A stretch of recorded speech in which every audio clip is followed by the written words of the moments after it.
Les había señalado yo que los incidentes especiales son los que están específicamente indicados en el Código de Procedimiento Civil y que tienen un nombre y que tienen una regulación propia. Son los que vamos a comenzar a revisar ahora, ¿cierto? Dentro de este título de los incidentes, a partir, ¿cierto?, del título 10, los incidentes especiales, desde el artículo 92 en adelante.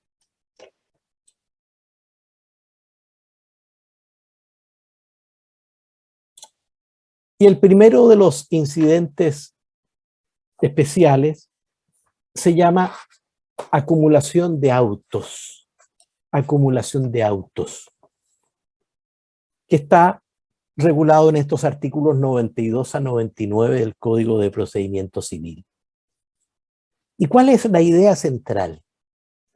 El concepto de autos es el de expediente, el de proceso, el de juicio. Y acumular significa reunir en una sola cuerda, se dice, ¿cierto?, por los abogados, reunir dos o más procesos que tienen ciertos elementos en común y que por lo tanto es conveniente que se gestionen, se tramiten de manera conjunta para llegar a una sentencia. Normalmente para evitar sentencias contradictorias, cuando evidentemente hay elementos comunes entre dos o más juicios. Y por lo tanto la ley dice, mire, si se dan ciertos requisitos, es conveniente que se gestionen juntos. Si han comenzado separados, puede solicitarse la acumulación de los autos. ¿Qué nos dice el artículo 92, que es el primero que está aquí anotado? La acumulación de autos, es decir, reunir dos o más juicios, tendrá lugar siempre que se tramiten separadamente dos o más procesos que deban constituir un solo juicio y terminar por una sola sentencia, para mantener la continencia o unidad de la causa. Es decir, los elementos de estos dos o más procesos tienen muchas cuestiones en común y es conveniente desde el punto de vista procesal y sobre todo por el fondo de lo que se está debatiendo en estos dos o más juicios, que se reúnan, que se junten para seguirlos de manera conjunta. Evitar contradicciones, evitar dos sentencias diferentes que después no puedan cumplirse, por ejemplo. Y entonces nos dice cuándo es posible que se junten estos dos o más procesos. Fíjense ustedes en lo que estamos. Ustedes son abogados, tienen un juicio X, se dan cuenta que hay un juicio W donde hay elementos parecidos. Entonces cualquier litigante puede decir, mire, veamos si corresponde o no que se junten para tramitarlos en una misma cuerda.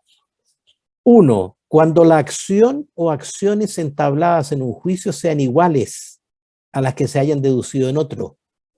Igualdad de acciones. Es perfectamente posible que una persona ejerza una acción en un juicio y que otra persona ejerza la misma acción en otro juicio, en que tienen evidentemente los aspectos de fondo de la acción en común. O cuando unas y otras se emanen directa e inmediatamente de unos mismos hechos. Se acciona por dos o más personas en base a los mismos hechos, pero en forma separada. O dos personas tienen la misma acción. Dos o más herederos que accionan sobre lo mismo, pero en cuerdas separadas.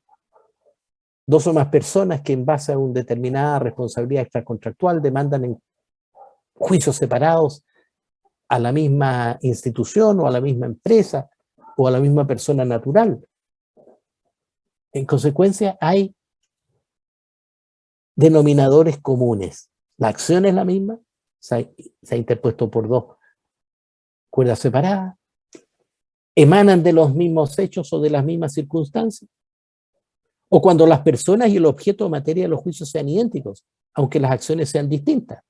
Puede haber identidad de personas y de materia, pero con distintas acciones. pero se confunde, ¿cierto?, las personas en dos distintos juicios o el objeto sobre el que recae la acción. Entonces, imagínense usted todas estas cosas que pueden ocurrir. Oiga, si un juez va a conocer A y resulta que otro juez va a conocer B y hay algo en común, la materia, la acción, las personas, los efectos que se van a producir de la decisión van a ser aplicables a los dos juicios, la ley dice, tramítenlos de manera conjunta. Siempre que la sentencia que haya de pronunciarse en un juicio deba producir la excepción de cosa juzgada en otro. Es decir, cuando ustedes estudiaron la cosa juzgada ya aprendieron de qué se trata. Es decir, estamos hablando de elementos muy comunes a dos o más procesos. Entonces, esta es la idea que les tiene que quedar a ustedes en este momento. ¿Cuándo cabe la acumulación? Porque ejemplos van a ir apareciendo a medida que avancemos en el camino. Y cuando alguien pide una acumulación, que puede ser el demandante, el demandado, en fin, allí el juez va a tener que examinar si se dan o no estas condiciones. Y va a tener que analizar el caso 1 y el caso 2.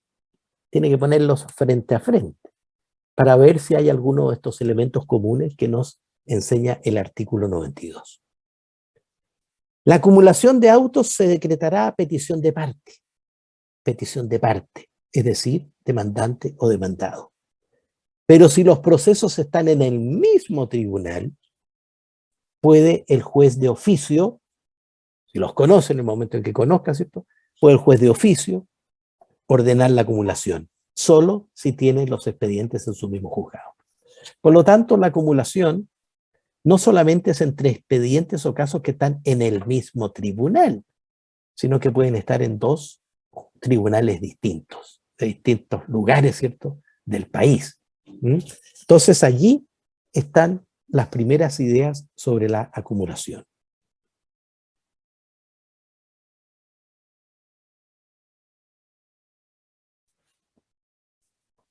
El artículo anterior habla que habrá acumulación, ¿cierto?, en los procesos concursales de liquidación, que son los procesos de lo que antes se denominaba la quiebra.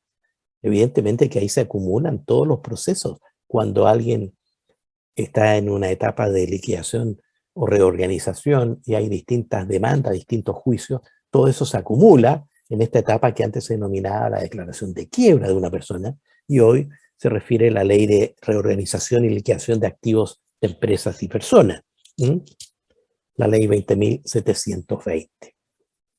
Entonces, ¿cómo se genera una acumulación? ¿A petición de parte o bien de oficio por el tribunal, siempre que los dos juicios estén en el mismo tribunal?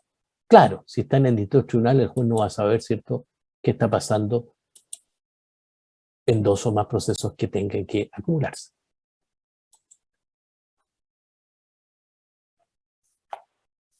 Todo quien haya sido admitido como parte litigante tiene el derecho de solicitar la acumulación.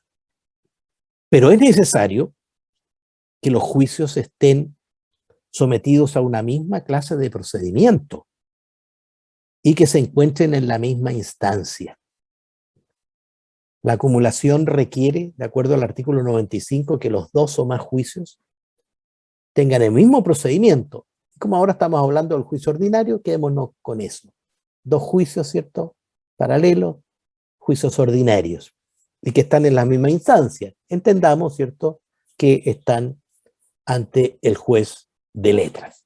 Digamos que están ante el juez de letras.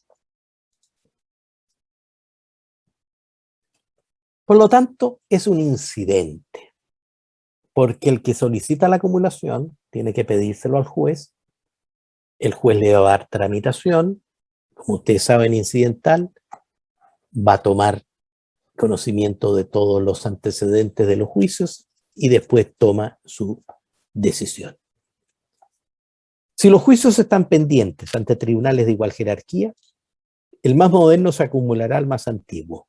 Esa es la forma de acumular, el más nuevo al más antiguo.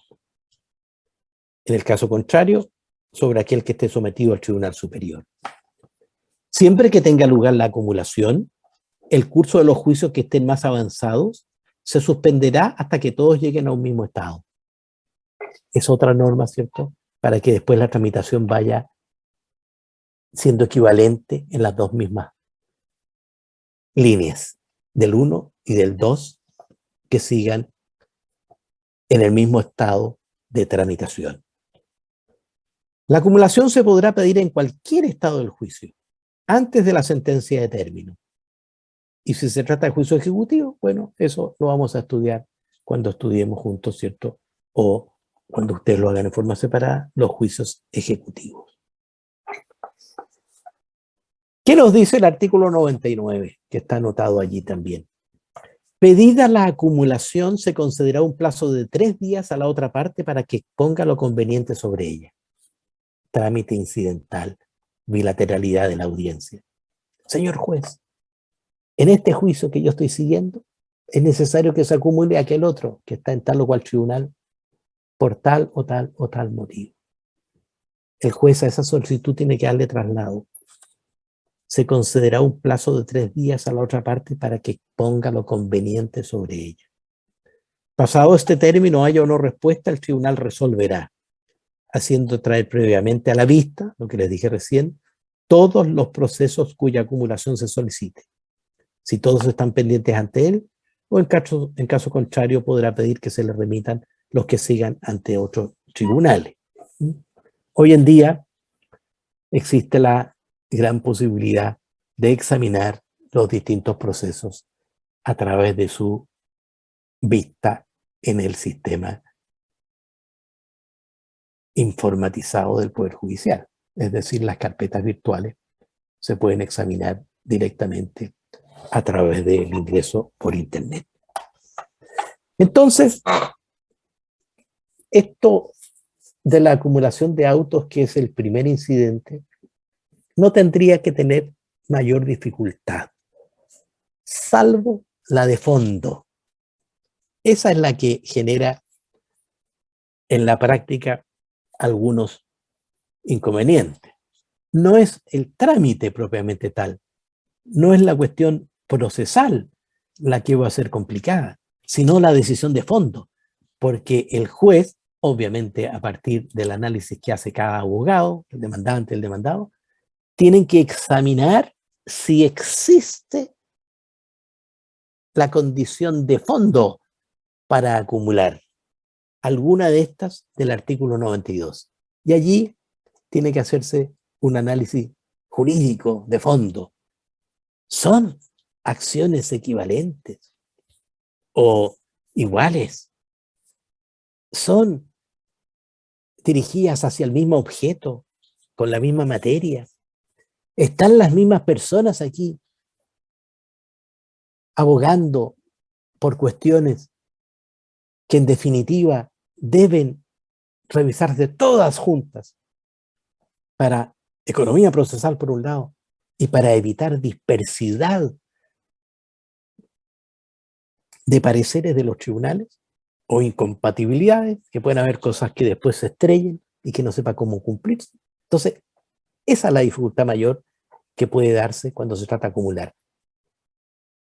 El examen de la cuestión de fondo, lo que está en la médula de cada juicio, que deben, ¿cierto?, tener algún parámetro en común, algún aspecto en común, para que pueda darse lugar a la acumulación.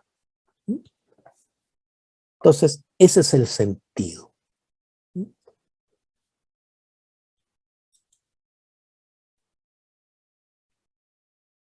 Hay compañeros pidiendo que los dejen entrar. Sí, yo estoy dejando entrar a todos aquí.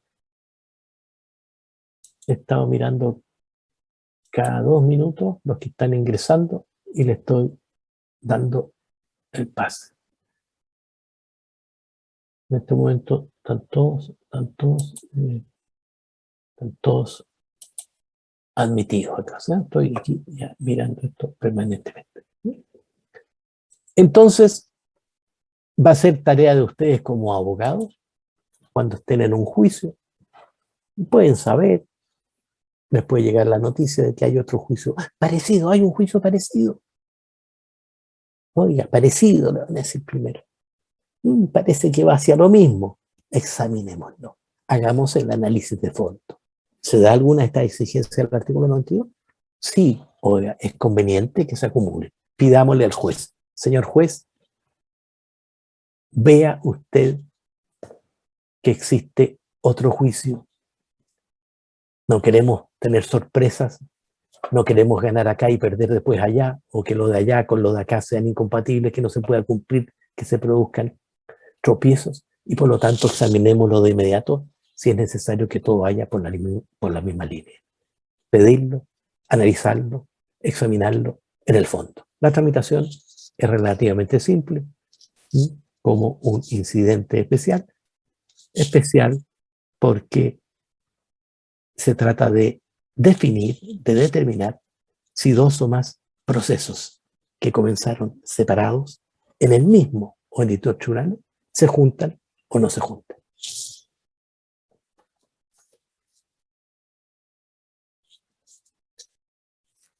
El segundo incidente especial es el de las cuestiones de competencia, materia sobre la cual yo ya les expliqué algunas cosas a los alumnos que fueron alumnos míos en Derecho Procesal Orgánico. Cuando estudiamos la competencia, hablamos de los conflictos de competencia. Si ustedes recuerdan, tienen que haber anotado en sus cuadernos, en sus apuntes, los conflictos de competencia. Yo les dije que los conflictos de competencia se clasifican en contiendas de competencia y cuestiones de competencia.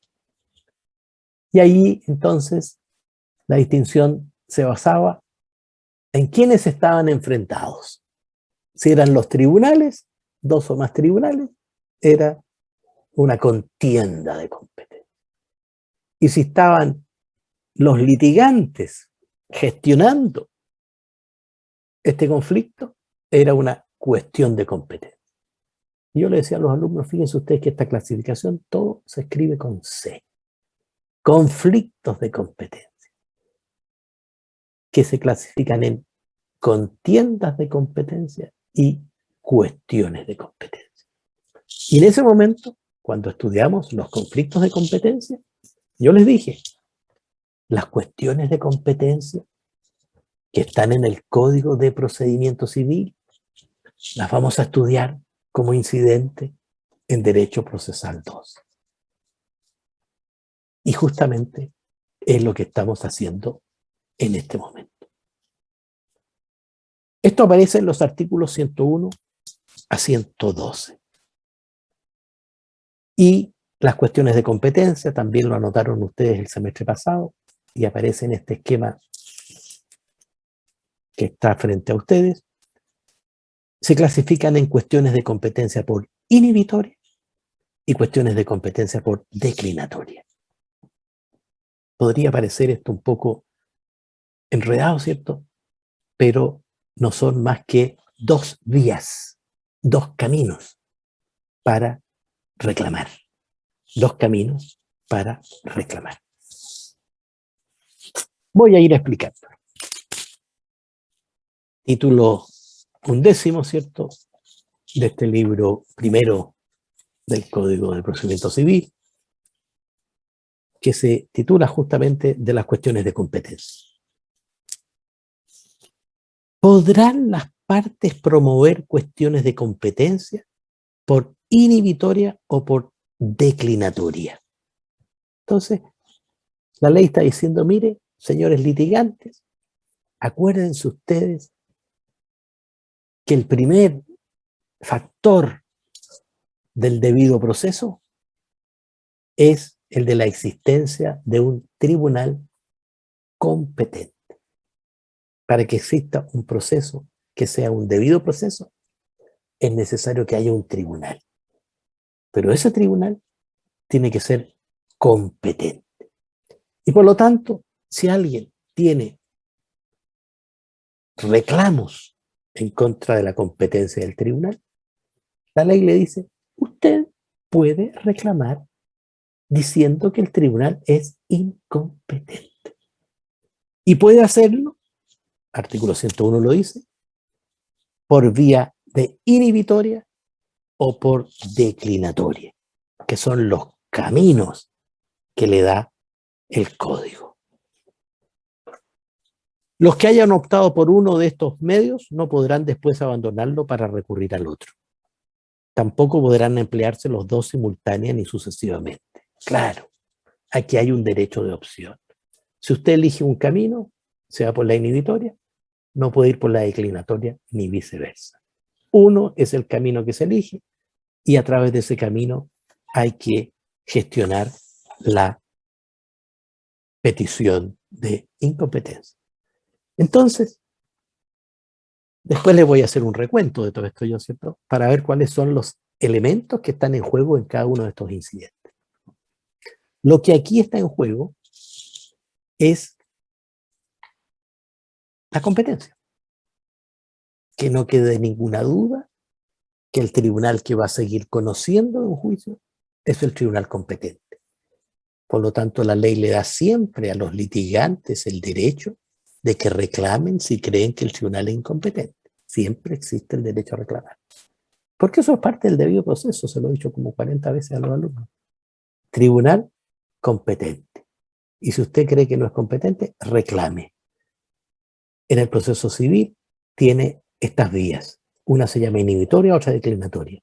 Y se van a dar cuenta ustedes que son los caminos que se eligen, que son también relativamente sencillos.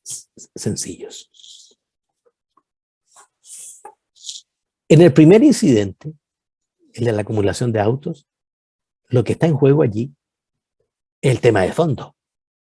El tema de fondo, oiga, evitemos que se dicten por dos o más tribunales, o por un mismo tribunal incluso, en distintos juicios sentencias que puedan resultar contradictorias unas con otras, que se choquen. Evitemos eso. Ese es el sentido del incidente 1. El sentido del incidente 2 es no gestionar nada ante un juez incompetente.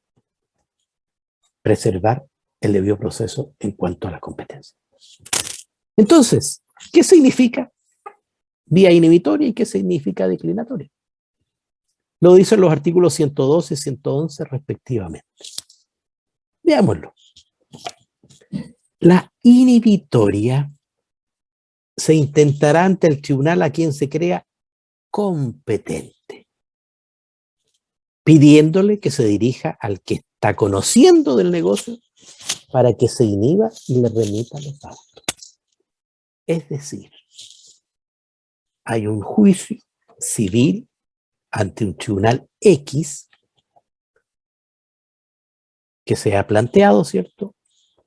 Y el litigante reclama la incompetencia, pero va donde el tribunal que cree que es el competente, no ante el que está conociendo el juicio, sino va donde el que cree que es competente y le plantea entonces esta cuestión de competencia. Le dice, señor juez, yo vengo a plantear una cuestión de competencia para que usted se dirija al tribunal de allá, de al frente o del otro lado, para que se inhiba, para que deje de conocer, porque usted es el competente.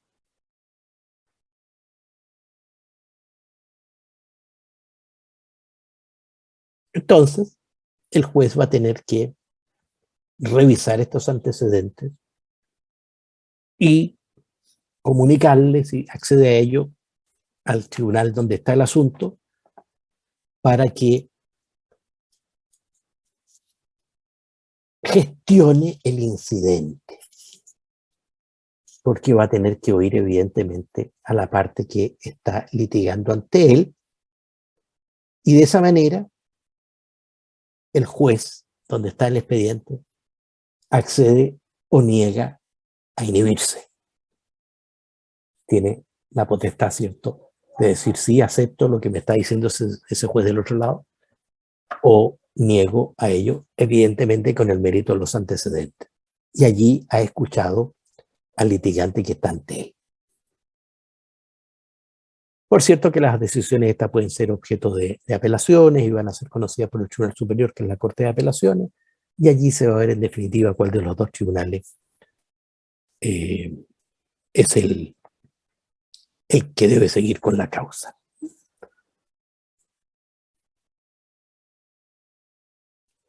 En cambio, la declinatoria se propone ante el tribunal a quien se cree incompetente y se le dice, mire, usted es incompetente, el tribunal competente es ese otro, y por lo tanto quiero que usted deje de seguir con la gestión del juicio. Y aquí se forma igual un incidente en que hay que escuchar al otro litigante y una vez hecho, el juez resuelve si admite o no admite la declinación de su competencia. Entonces, no nos perdamos, ¿cierto?, en las tantas frases que agrega el Código de Procedimiento Civil, sino sujetémonos a las ideas matrices. Hay un juicio civil y alguien piensa que ese juez es incompetente. Normalmente esto se va a dar, ¿cierto?, por una incompetencia relativa, normalmente, no hay que excluir la absoluta tampoco. Y normalmente se va a dar por una reacción del demandado, si es el demandante el que ya eligió el tribunal. Por lo tanto, ¿quién va a ser el que va a plantear esto? Salvo una excepción muy rara, va a ser el demandado. Y el demandado tiene el derecho de opción, ya se los dije.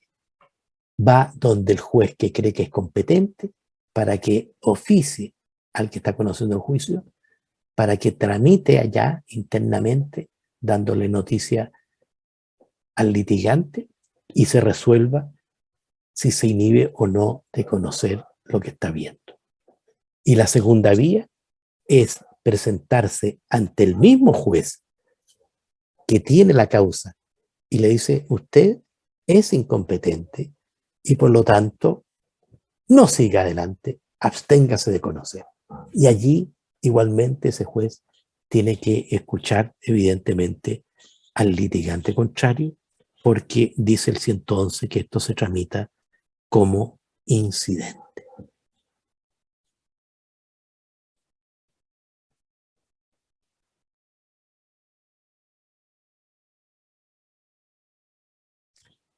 Ese es el sentido entonces de las cuestiones de competencia.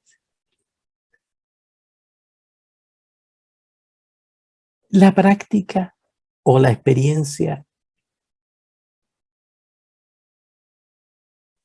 no tengo las estadísticas a la vista, ¿cierto? Pero lo que me ha correspondido ver da cuenta que cuando alguien reclama una incompetencia lo hace por regla general directamente ante el juez donde está el juicio, ¿sí?, más que ante el tribunal que uno cree competente para que se produzcan estas comunicaciones vía exhorto.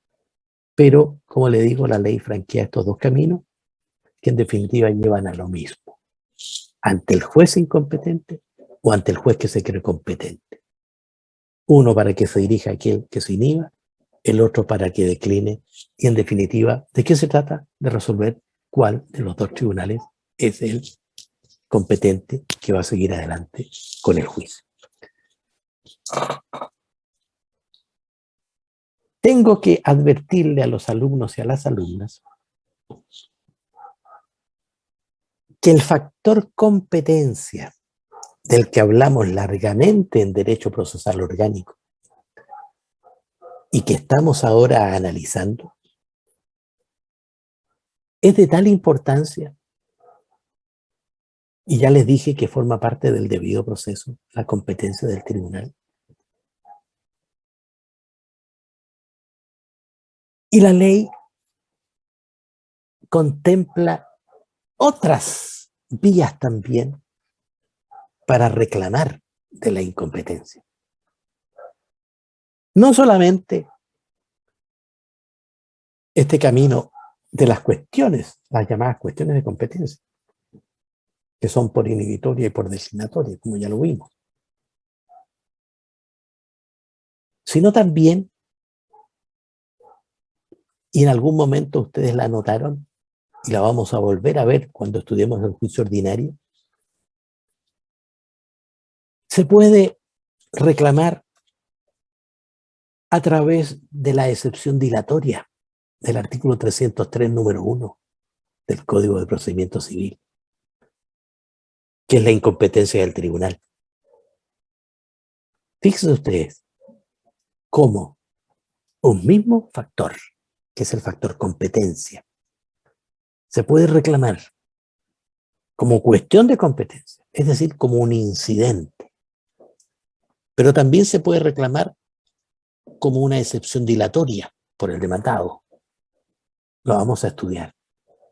Algo dijimos ya en las clases últimas de Derecho Procesal Orgánico, pero también hay otro camino, el camino a la excepción dilatoria. E incluso, dadas ciertas circunstancias, que no es del caso ahora examinar, también es posible atacar una incompetencia, repito, dados ciertos requisitos, mediante la nulidad procesal de la que hablamos en la clase pasada.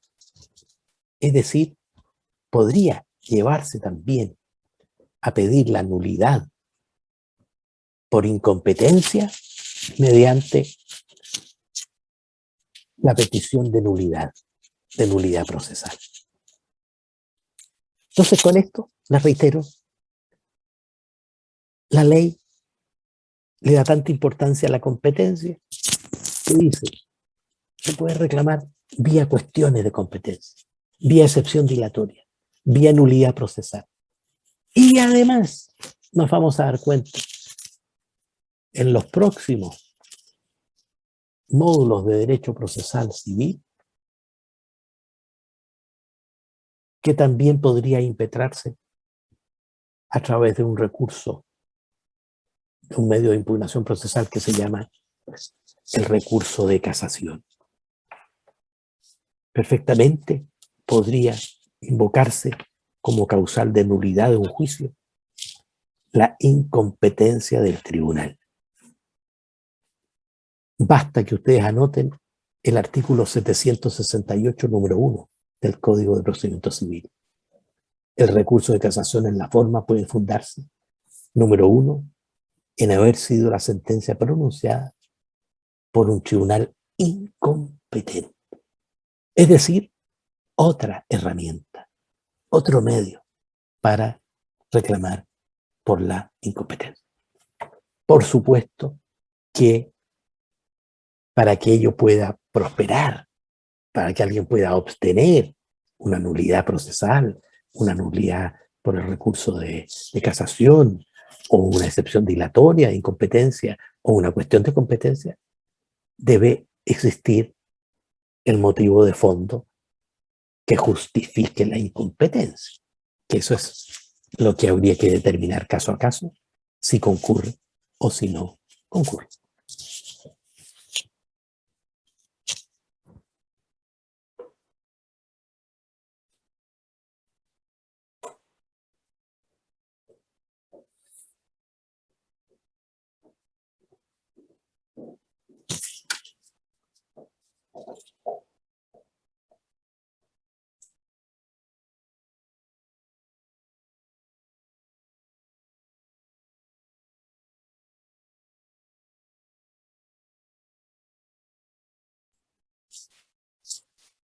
Entonces ya tenemos dos incidentes especiales que ustedes tienen que tener en cuenta y tendrán que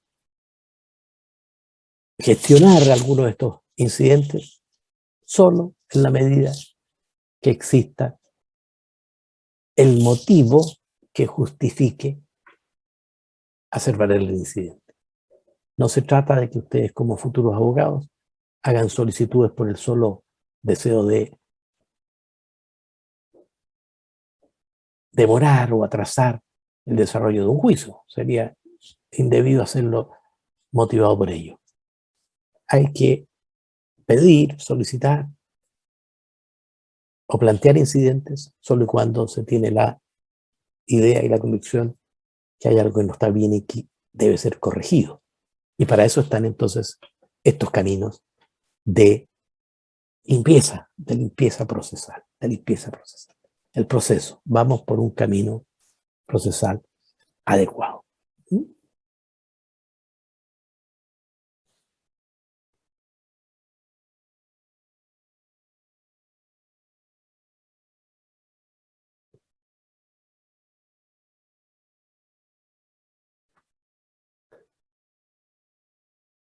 Respecto del tercer incidente que vamos a ver el día de hoy, también hemos hablado bastantes cosas en derecho procesal orgánico. Porque en derecho procesal orgánico estudiamos las causales de inhabilidad de los jueces. Recuerden ustedes que esto está en la parte orgánica cuando se trata de entender la competencia personal que puede perder un juez o un tribunal por inhabilidad, y que el Código Orgánico las clasifica en implicancias y recusaciones. ¿Qué las estudiamos?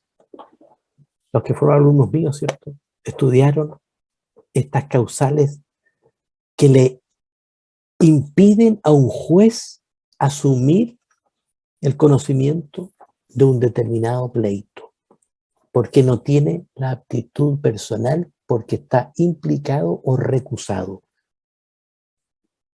El artículo 194, que es el que está aquí anotado en el punto 3, dice que los jueces pueden perder su competencia para conocer determinados negocios por implicancia o por recusación. Por implicancia o por recusación. Pierden la competencia.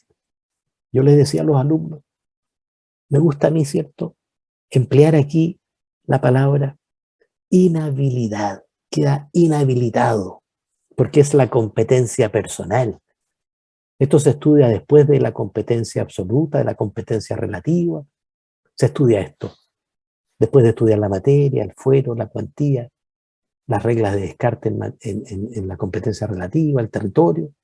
Después de eso se estudia esto. Por eso el código habla de competencia personal. Inhabilitado. Y el artículo 195 tiene una lista de causales que dice son causas de implicancia. Y el artículo 196 dice son causas de recusación. Son más suaves, son menos graves. Y ustedes ya conocieron el modus operandi en el caso de una o en el caso de otra. Entonces, desde el punto de vista orgánico, estudiamos eso. Los jueces no pueden ser jueces en casos determinados si tienen una inhabilidad. Por implicancia no se pueden meter nunca jamás. Tienen que declararse inhabilitados sí o sí. Por recusaciones tienen que dejar constancia si hay algún motivo por el que se les pueda inhabilitar. O bien los litigantes tienen el derecho de presentar una solicitud para inhabilitar a un tribunal. ¿Y qué es lo que está en juego aquí? Lo que está en juego aquí es la imparcialidad, la transparencia, la honestidad aparente, ¿cierto?, del tribunal. Vínculos del juez, familiares, de negocios, deudas o créditos, relaciones sociales, son las que están en estas causales de implicancia y recusación con mayor o menor grado. Y por lo tanto, la ley le dice a un juez, mire, si usted tiene una relación con alguno de los litigantes, de sus abogados, de estas que yo anoto aquí en los artículos 195 y 196, o usted no se mete, o usted le dice a los litigantes para que los litigantes vean si a usted lo inhabilitan o no. Ese es el sentido, eso es lo que está en juego aquí. Un juez puede ser absolutamente honesto y tiene que ser honesto y tiene que demostrarlo, pero aunque sea muy imparcial y muy independiente, no se puede meter a conocer una causa donde uno de los litigantes sea pariente de los que indica el artículo 195, o socio, o acreedor, o deudor, en los casos de los artículos 196, en fin. Ese es el sentido. Lo que está en juego aquí, cuando la ley dice, se establecen causales para que el tribunal no pueda intervenir. Y le entrego a los litigantes la facultad de poder inhabilitar. Y en consecuencia, cuando un tribunal, un juez, no se declara implicado, ni tampoco se declara recusado, allí aparece la posibilidad de gestionar esto por la vía incidental. Y eso es lo que nos regula entonces el Código de Procedimiento Civil. El Código Orgánico nos dice el concepto, las causales, qué es lo que está allí en la médula. Y el Código de Procedimiento Civil nos dice qué puede hacer el litigante que considere que el juez allí donde está su proceso no tiene la habilidad legal, la competencia legal, la ha perdido por implicancia y recusación. Si el juez no se sale de motu propio, si el juez no se declara implicado o recusado porque cree que la causal no es tal o porque la causal es dudosa, todo litigante que se sienta afectado por esa circunstancia tiene derecho de pedir la inhabilidad. Y allí entonces entra en juego este sistema del título 12 del libro 1 del Código de Procedimiento Civil, de las implicancias y recusaciones, su tramitación, su gestión. Solo podrá inhabilitarse a los jueces y a los auxiliares de la Administración de Justicia en los casos y por las causas de implicancia o recusación que señala el Código Orgánico de Tribunales. Es decir, el Código de Procedimiento Civil nos lleva al Código Orgánico de Tribunales. La declaración de implicancia o de recusación, cuando haya de fundarse causa legal, deberá pedirse antes de toda gestión que atañe al fondo del negocio o antes de que comience a actuar la persona contra quien se dirige, siempre que la causa exista y sea conocida de la parte. Esto es fundamental en lo que respecta a lo que ustedes como futuros abogados deben hacer. Si ustedes creen que un juez tiene que inhabilitarse o van a pedir su inhabilidad, tienen que hacerlo inmediatamente que conozcan el motivo. No pueden dejar que el juez actúe, que intervenga, ni mucho menos decir, cuando ya el juez resolvió y le dijo que no a su petición, decir, ahora le pido al tribunal, ¿cierto?, que se inhabilite. O sea, eso tiene que ser antes del partido, antes del juego, antes de las demás actuaciones. Es como en un partido de fútbol, me imagino, de básquetbol, en que alguien no quiere que arbitre el señor X. Eso hay que pedirlo antes de que empiece el partido. Lo primero hay que hacerlo. Pero si van perdiendo ustedes y le van echando la culpa al árbitro, después no van a poder decir, oiga, es que el árbitro aquí o allá. No. Lo mismo vale aquí cuando se trata de las implicancias y las recusaciones. Si la causa es posterior o no ha llegado a conocimiento de la parte, evidentemente se puede proponer una vez que se tenga conocimiento de ella. Entonces, De eso se trata. Salvo, obviamente, que se trate de una implicancia, porque la implicancia no precluye, el tiempo no la excluye, no se supera la situación cuando un juez está implicado, ¿cierto? La implicancia es dura, es dura. Si existe, va a estar siempre. Si el juez actúa estando implicado, incluso puede hasta considerarse delictual, podría llegarse a eso también. Entonces, la ley nos va diciendo después quién tiene que ir resolviendo las implicancias, las recusaciones, pero lo que me interesa a mí indicar respecto de la opción de los abogados litigantes es que siempre tienen el derecho a inhabilitar a un juez. Siempre.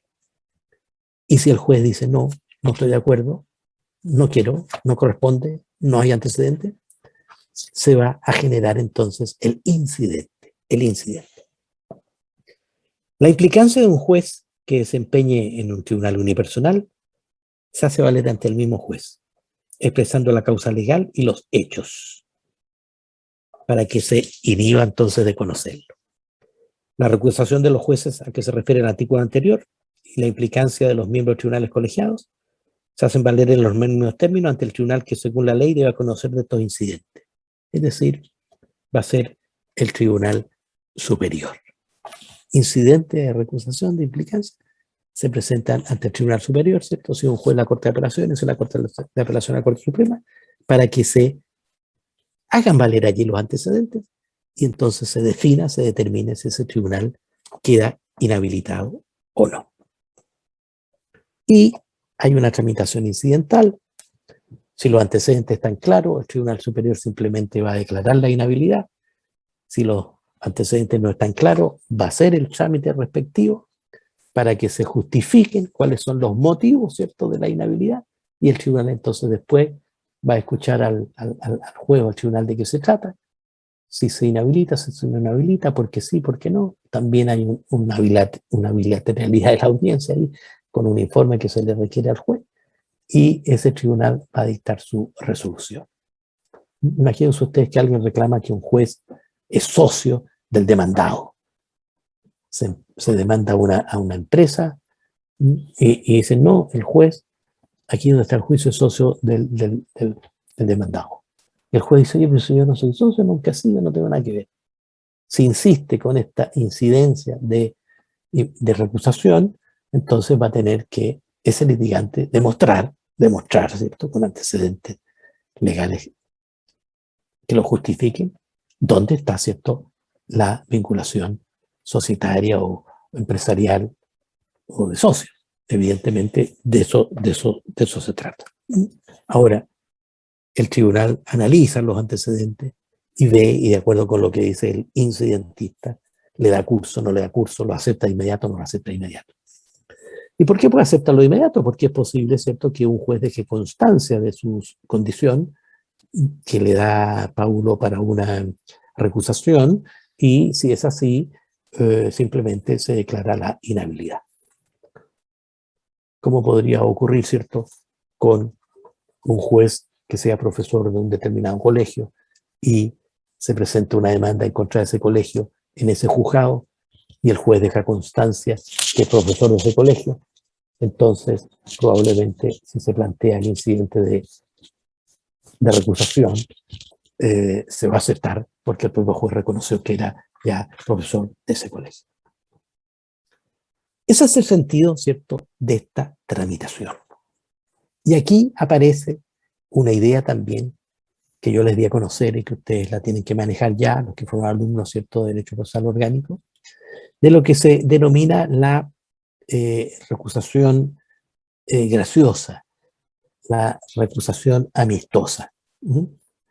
Es una fórmula que contempla el Código de Procedimiento Civil, una fórmula donde cualquier litigante puede pedirle a un juez que se inhabilite de una manera amistosa, porque evidentemente ese litigante cree que hay algún motivo de inhabilidad.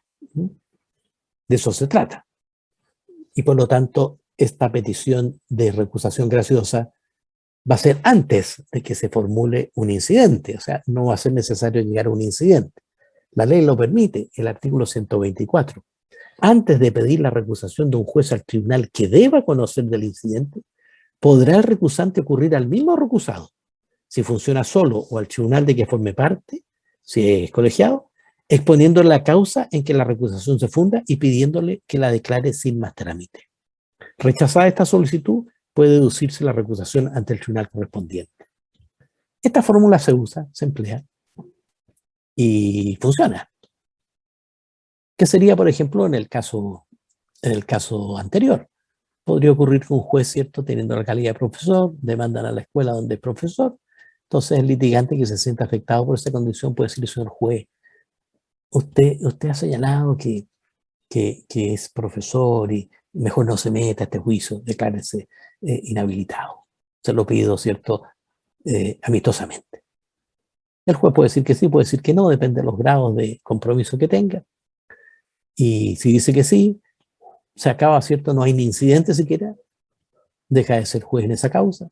Y si dice que no, bueno, el litigante tiene derecho a ir donde el superior y decirle, tribunal superior, aquí hay un juez, ¿cierto?, que yo quiero que usted declare inhabilitado por tal motivo. Ahí están los antecedentes. Ese es el sentido de estas fórmulas concebidas por el legislador para la transparencia, para la honestidad aparente y de fondo, para que no haya duda ninguna respecto a la imparcialidad del juez.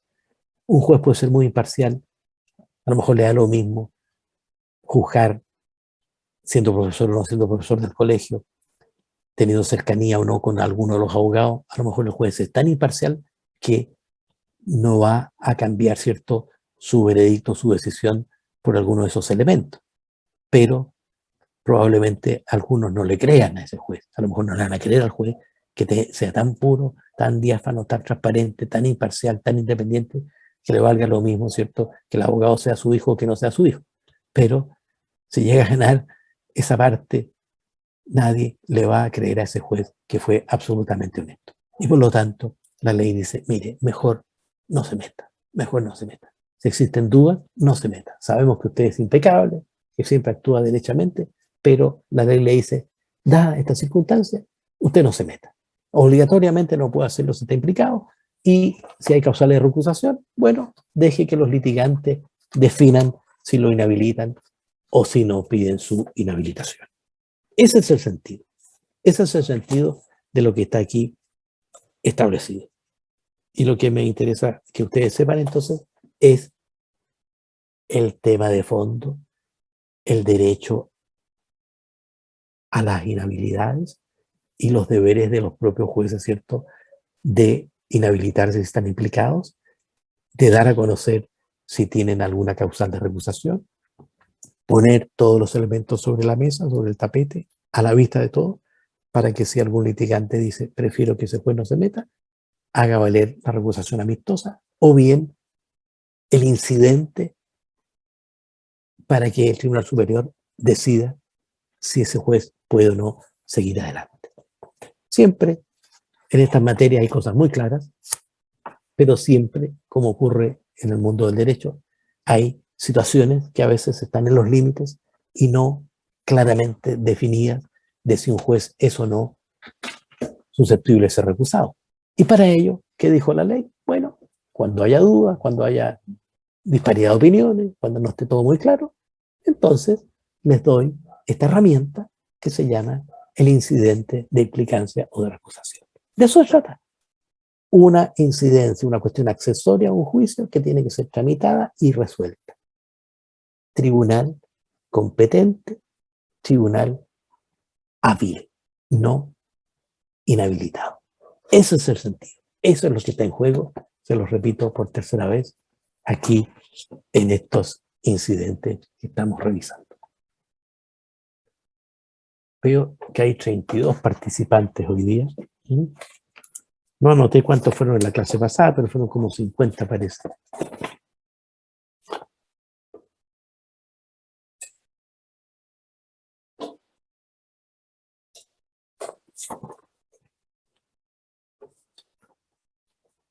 ¿Hay alguna pregunta?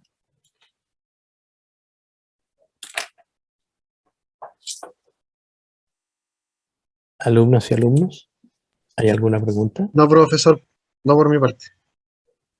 No por mi parte tampoco, profesor. Bueno, estamos revisando los incidentes. Hoy día vimos estos incidentes especiales.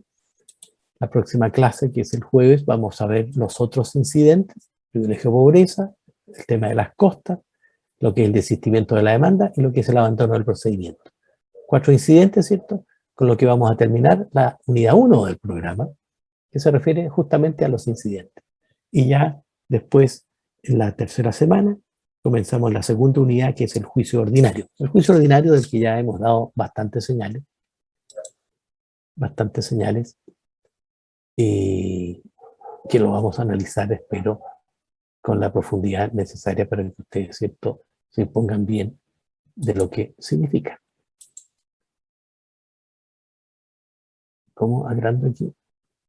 ¿Cómo agrando aquí? Esto no me quiere agrandar, esto está muy chiquitito esto. No sé por qué se me achicó el visor.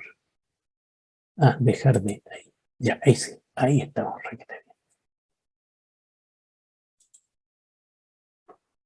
Les pregunto nuevamente si hay alguna pregunta, alguna duda, algo que quieran completar, saber. Y si no, bueno, tenemos la materia del día de hoy ya asumida. Estaríamos poniendo término a la clase del día de hoy. Profesor, ¿puedo hacer una consulta? Pero es de la clase pasada. Dígame. De la rebeldía, es que en el artículo 81 decía que los incidentes que den lugar a las discusiones contenidas en los 2 artículos anteriores, o sea, sobre la nulidad, poder pedir la nulidad de la sentencia, que no se suspende, de verdad, que no suspenderán el curso de la causa principal y no, nulidad de la sentencia. Ya, pero decía que se sustanciarán en cuadernos separados. ¿A qué se refiere con eso?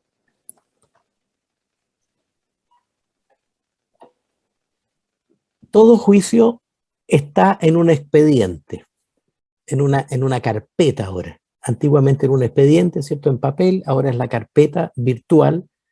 Ese es el expediente. Y ahí se va tramitando todo. Cuando la ley dice que se tramita en cuadernos separados, significa que se hace un expediente paralelo. Entonces usted va a tener el cuaderno principal, donde está el juicio, y el cuaderno separado. Imagínense una libreta distinta, una carpeta distinta, donde va a decir incidente de nulidad. Entonces se va tramitando aparte. Entonces usted va a tener como si tuviera en su mano 2 cuadernos, ¿cierto? El cuaderno principal, donde van todas las diligencias, la demanda, la contestación, la réplica, en fin. Y el otro cuaderno separado es otro expediente, donde va a estar la solicitud de nulidad, ¿cierto?, la tramitación y todo lo que va ocurriendo allí. Es tener 2